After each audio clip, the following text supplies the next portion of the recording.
So this lesson begins chapter 2, which continues our studies on ratio and proportions. 2.1 is called What Makes You Tap Your Feet? It's an introduction to direct variation. So in the lesson, you will determine how quantities in different situations vary, and you'll use multiple representations to explore the types of variation. And those are listed right here in your learning goals. And then the key terms that we'll talk about are direct variation and origin. Bob is 4 times as old as his brother. Will he ever be 3 times as old? Twice as old? Will they ever be the same age? Do you know how old each of them is? How do the ages of 2 people vary over their lives? These are math riddles. To solve a math riddle, you need to know some information about the riddle. For example, you know that Bob is 4 times as old as his brother. That is a bit of information. However, do you think you can answer the rest of the questions with the information you are given? Well, I'm hoping you're thinking you certainly can by using a series of different things. One example would be writing out an equation and using x for Bob's age. So we're going to go ahead and move into problem 1. Do you rock out or are you feeling funky? A recent survey of middle school students found that 1 out of every 4 students like country music, 1 out of 3 students like rock music, 1 out of 5 students like hip-hop music, and the rest of the students have no musical preference. Use this information to interpret the survey results given the total number of students, then complete the table.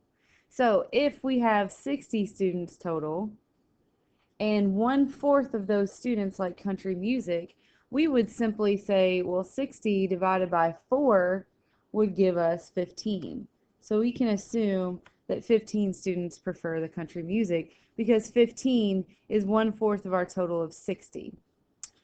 1/3 of the students like rock music. So we would take our total number of students, which is 60. We would multiply it by 1/3 to get 20. 20 is 1/3 of 60 because 60 divided by 3 gives me 20. 1/5 out of the students like hip-hop music. So again, we would take our total of 60, we would divide by 5 or multiply by 1/5, which is doing the same thing. Well, 1/5 of 60 is actually 12.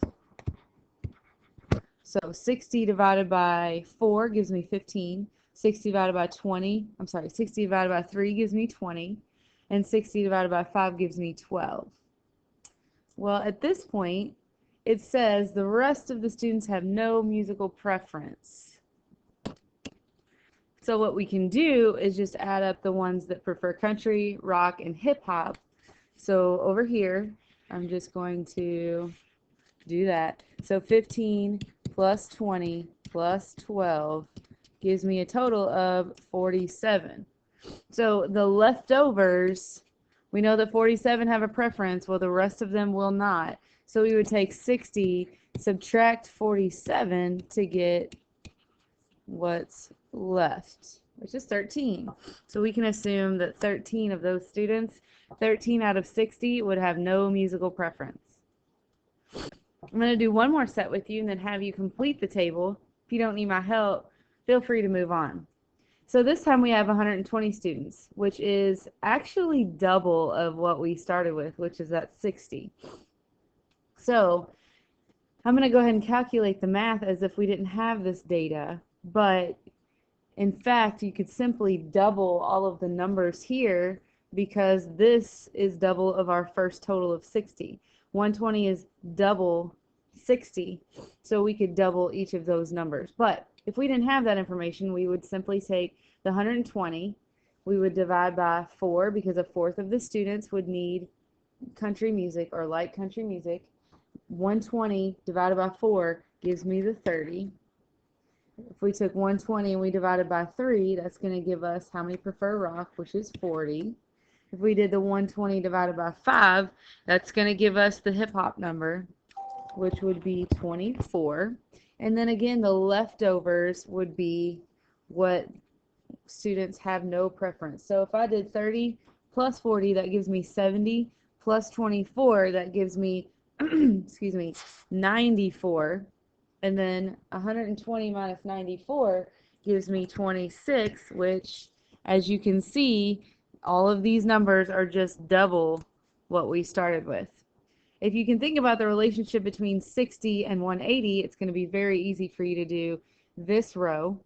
And if you think about the relationship between 60 and 240, that's going to give you what this row is as well. Go ahead and pause the video, fill this in. So go ahead and check yourself. I hope you're feeling comfortable with this at this point. We're going to go ahead and move forward. As the total number of students increases by 60, how much does each increase? Part A says the number of students who like country. Well, if you look at your table, the number of students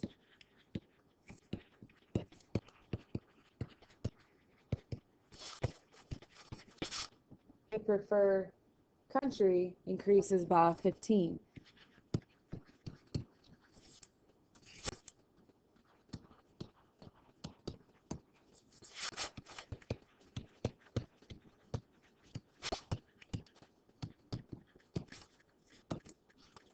I want you to go ahead and look back through and see if you can figure out what happens to the number of students who like rock, what happens to the number of students who like hip hop, and then the number of students that have no preference. So I want you to come back, think about it, and then check yourself.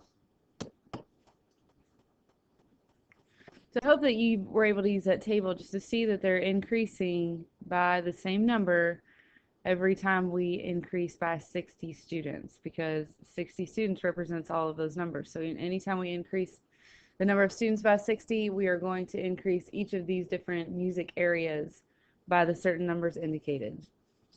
How does the increase in total students as a multiple of 60 make the calculations more efficient? Why 60? Well, we have to think about the numbers 3, 4, and 5, which it says 1 out of 3 students like this, 1 out of 4 students like this, 1 out of 5 students like this. Well, those are the numbers we are dividing by. We're dividing 60 by to get the number of students. So we have to think about the least common multiple of 3, 4, and 5. Well, the least common multiple of 3, 4, and 5 actually is, the number 60. So that's why we want to use the total students as a multiple of 60, so that it keeps those numbers nice and whole and easy to work with. So using 60 keeps the numbers whole,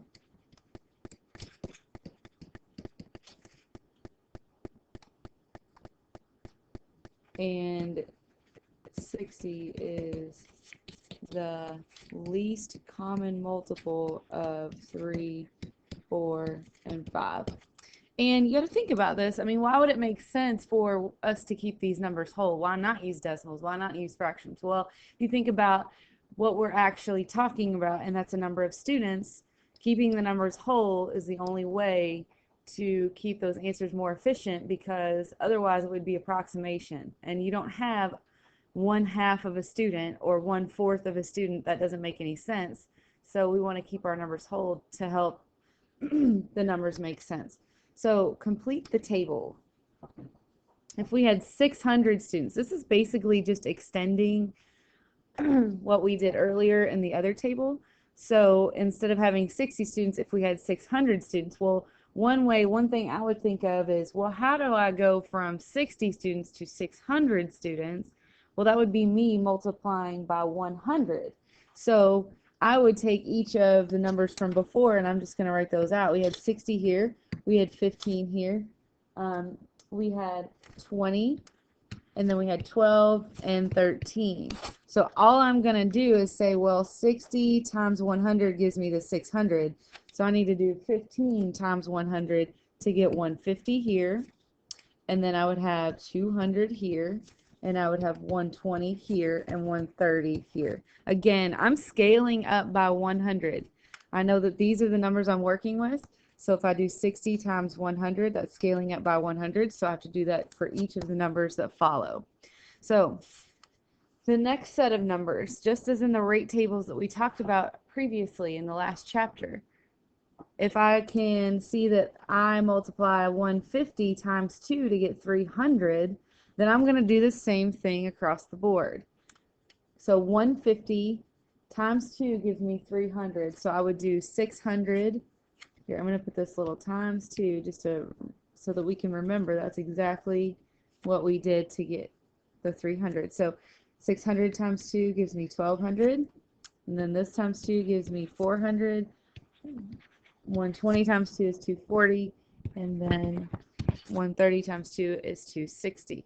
I want you to complete the table or do your best at it. Come back and check your answer to make sure that you're doing it correctly. Okay, in checking yourself, we can see that we stopped with this row right here. Well, we were given this number, and I know that 200 times 3 gives me 600. So I would take each of these other numbers here, multiply by 3 to get the numbers here. So 200, again, 200 scaled up by 3, give me 600. So 150 times 3 gives me 450. 600 times 3 gives me 1800. 120 times 3 gives me this number. 130 times 3 gives me this number. Going forward to get this line, we were given 480. Well, I think it's easier to use something else we have. This rock really is a good way to scale up these numbers. So if I had the 400 here, I know that 400 times 2 gives me the 800. Which we didn't have this number, but we did have this one. So we do 240 times 2 to get the 480. So that means I had to multiply all the rest of these times 2 to get the new numbers. So 240 times 2 gives me the 480. 260 times 2 gives me 520. 300 times 2 gives me the 600. Or 1200 times 2 gives me 2,400. You could also use the numbers that are up here as well if you wanted to scale up using the 12, because 12 times 40 gives me the 480, and I can do the same thing to get the rest of these numbers. And then going forward, hopefully you can see that 60 times 5 gives me this number, so I need to do the rest of these times 5 to get the total. Moving forward. How do the number of students in this table compare to the previous table? Well, the numbers in this table are multiples of 10.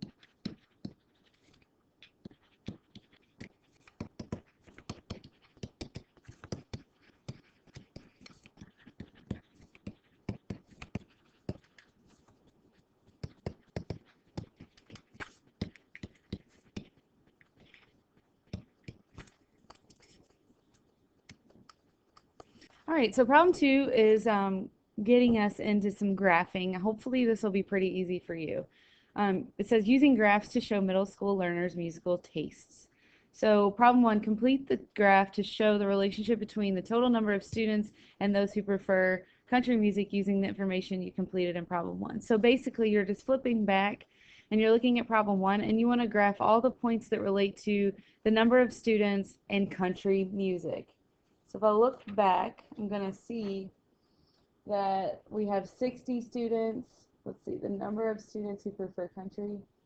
So this is the total number of students, and this is students who prefer country. So I would start with 60, and then I would go up to 15, which is going to leave me with a tiny little dot kind of right in here.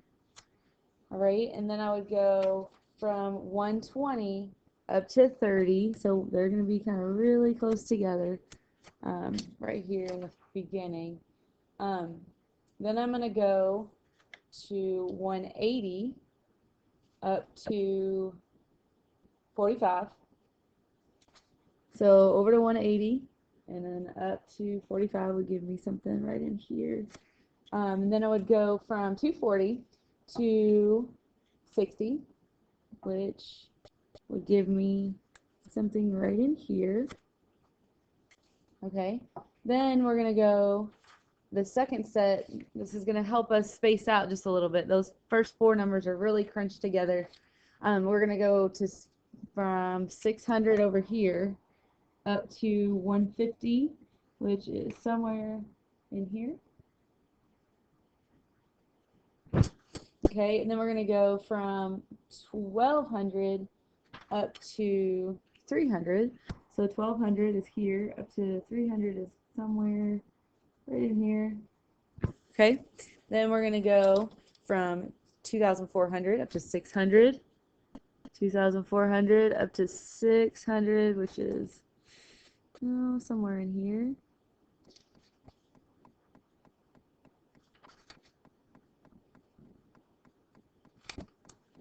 Okay, and then see, the last point would be 3000, which is this line right here, and then we're going to go up to, looks like 750, so somewhere in here. Okay, so hopefully you're looking at your points and you're seeing that they are, okay, sorry about that, there were some announcements that came on. So hopefully you're seeing this pattern of sort of a straight line, and we're going to talk about what that means.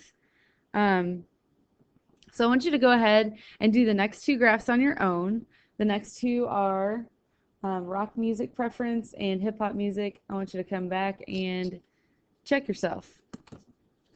There's this one, and then I feel comfortable and confident that you'll probably understand that one. If you need to check it, you can just come see me. Data sets can either be discrete or continuous data. As quantitative data, discrete data are accounts of how many, discrete data are accounts of how many where data can only have values that are counting numbers, meaning we talked about this at the beginning of the year. The counting numbers are 1, 2, 3, 4, 5, and so on. They're whole numbers. Continuous data are measurements and can have values that fall between counting numbers. So you have to think about, does my data, is it about bikes where I need to have one bike or two bikes and it wouldn't make sense for me to have half a bike? Or is it the number of hours where I could have minutes in between those hours and it would make sense? So I could have a half an hour because that makes sense. So some things, some types of data or series of data requires whole numbers, whereas others don't. So you have to think about, are the data in your graphs continuous or are they discrete data, and would it make sense to connect the points? Well, in our case, this is discrete data because we are counting by whole numbers, okay, because it doesn't make sense, and there's no sense in having a half a person. You can't, that's not possible. Doesn't make sense to have half a person. So so therefore it would not make sense for us to connect these points, because connecting the points indicates that there are halves or there are parts of a whole. And in this case, we don't have parts of a person, so it does not make sense to connect your points. Okay, so drawing a line through the data set of a graph is a way to represent relationships. The points on the line represent a set of equivalent ratios. In certain problems, all the points will be on a line. It will sometimes make sense in terms of the situation to connect the points on the line. At other times, not all the points will end up on the line, or does not make sense to connect the points. It all depends on the situation. It is up to you to consider each situation and interpret the meaning of the data values from a line drawn on the graph. So just as I just explained, hopefully you're feeling okay about that. Number 6, in each graph, if there were 0 total students, how many would like each type of music? Well, if there were no students, there would be 0 students liking each category.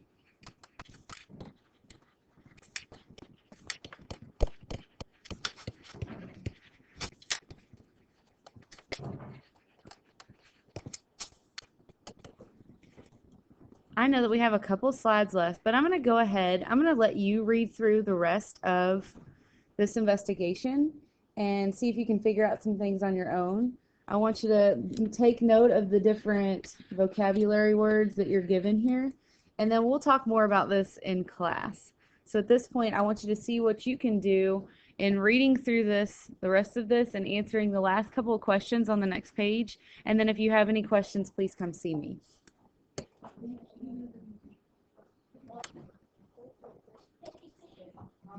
Yeah, can we work on 6 months?